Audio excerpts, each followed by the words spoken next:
Donc qu'est-ce que c'est le marégraphe? Donc le marégraphe, c'est un appareil, c'est cet appareil-là qui est devant vous, qui a permis de définir le niveau zéro des altitudes de France.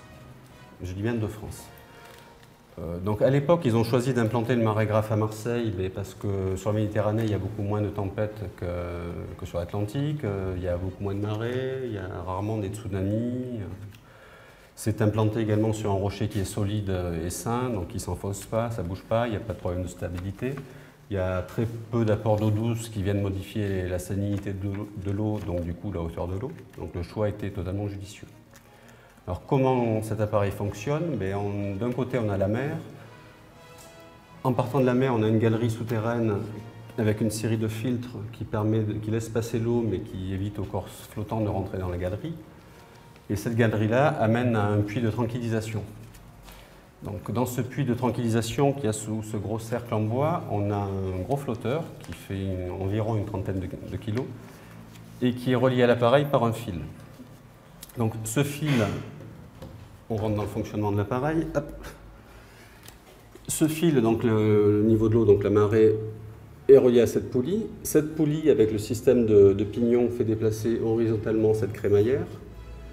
Et bon, sur cette crémaillère, vous voyez qu'il y a des stylets, et auparavant, on mettait sur ce gros cylindre qui est onctionné, c'est une horloge en fait, c'est un tambour qui tourne avec un système d'horloge et de balancier et de poids.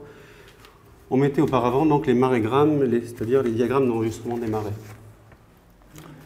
Il y en avait un de chaque côté, au milieu c'est un cutter tout simplement. Un stylet venait tracer la courbe, le trait du niveau zéro, et un autre stylet venait tracer la courbe de marée. On a également deux autres traits, il y avait un repère mini et un repère maxi. Donc de 1884 à 1897, mes prédécesseurs ont observé le niveau de la mer. Ils en ont fait, c'est pas une moyenne, mais c'est une courbe de tendance. En gros, c'est une moyenne qui a permis de définir le niveau zéro des altitudes de France. Donc le zéro français est marseillais et il date de 1897. Physiquement, il n'a jamais été matérialisé, et entre guillemets heureusement, puisqu'aujourd'hui il serait dans l'eau, enfin il est dans l'eau. L'eau, depuis les observations depuis 1897, on se rend compte que ça monte en moyenne d'1 millimètre par an. Donc c'est pas beaucoup, mais c'est beaucoup à la fois.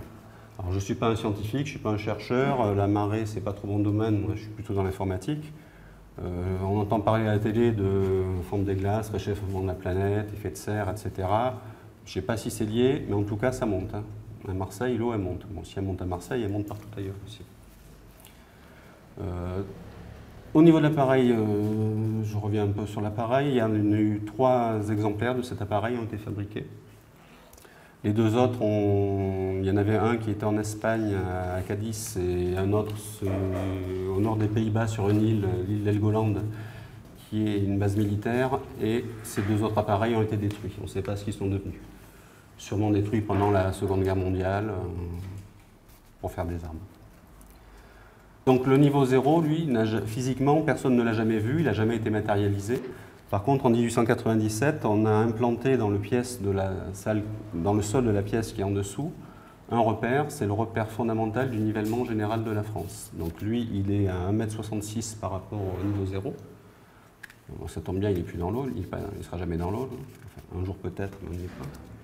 Et de proche en proche, l'IGN a implanté sur tout le territoire un peu plus de 400 000 repères qui partent tous du zéro de Marseille, donc qui sont tous connus en latitude, longitude et bien sûr en altitude. Ensuite, on pourra descendre dans la pièce du bas.